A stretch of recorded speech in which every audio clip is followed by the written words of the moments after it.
Hello बच्चों, let's see this question is our assertion and reason type. और आपको assertion दे रखा है कि on reflection from rigid boundary there take place a complete reversal of phase.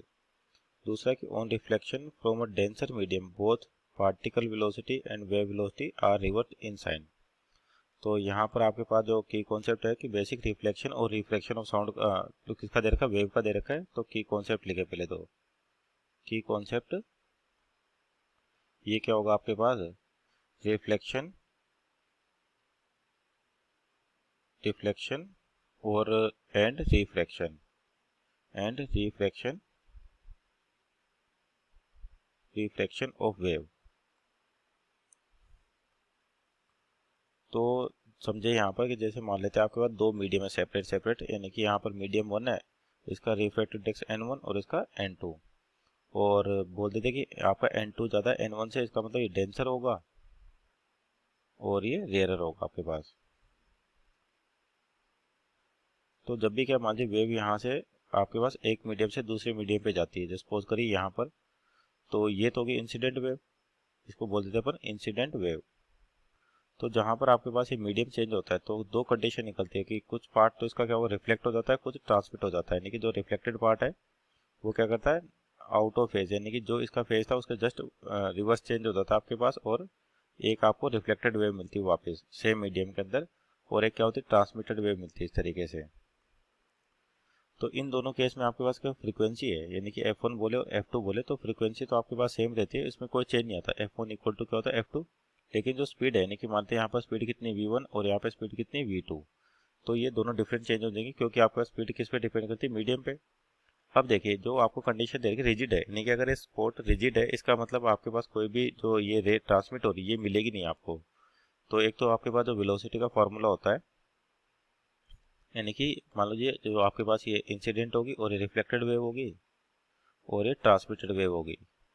तो अगर मान लीजिए आपके पास जो दे रखा है कंडीशन में, अगर ये जो सरफेस है ये रिजिड है, इसका मतलब यहाँ पर कोई वेव नहीं जाएगी आपके पास।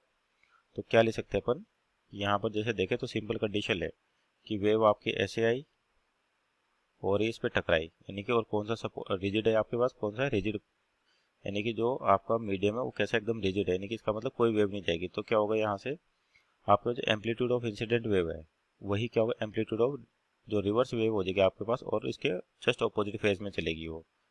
तो रिफ्लेक्टेड वेव का जो एम्पलीट्यूड होगा दोनों बराबर होंगे, क्योंकि एनर्जी का अगर कोई भी लॉस नहीं है तो आपके पास इंसिडेंट वेव का जो एम्पलीट्यूड है वही आपके पास क्या होगा, तो रिफ्लेक्टेड वेव उसके एम्पलीट्यूड के बराबर होगी। और जो वेलोसिटी का आपके पास रिलेशन दिया होता है, या फिर बोल दें कि अपने पास जो ये जो एम्पलीट्यूड ऑफ रिफ्लेक्टेड वेव है, इस फॉर्मूले से भी लिख सकते हैं अपन ए आर। ये होता है simply V2 minus V1 upon V1 plus V2 into a incident, V1 plus V2 a incident.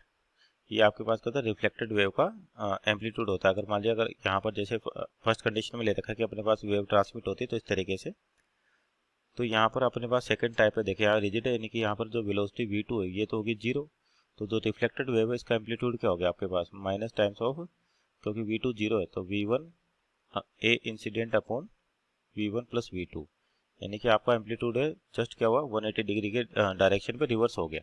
तो एक तो ये कंडीशन सही है आपके पास। और क्या दे रखा है आपसे पूछा, स्टेटमेंट क्या दे रखा है कि अगर आपके पास रिजिड बॉडी पर रिफ्लेक्शन होता है तो आपका जो क्या है कंप्लीट रिवर्सल ऑफ फेज हो जाता है। तो फेज आपको दिख रहा होगा कि एम्पलीट्यूड क्या हो गया, आपका एम्पलीट्यूड क्या हो गया, जस्ट रिवर्स हो गया, इसका मतलब फेज आपका क्या हो गया, रिवर्स हो गया।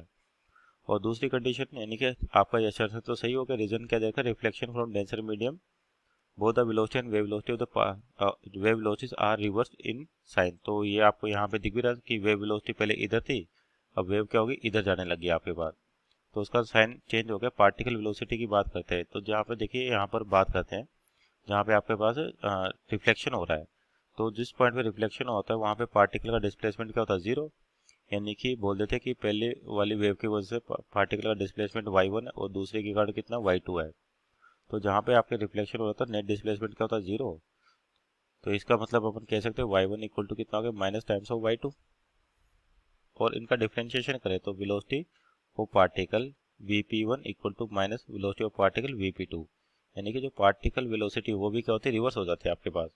तो यहाँ पर देखें तो आपका जो रीजन दे रखा है ये भी सही है। और रीजन जो आपका वो करेक्ट एक्सप्लेनेशन है किसका, असर्शन का, इसका मतलब option number A is our right answer. Hope you understood well, best of luck.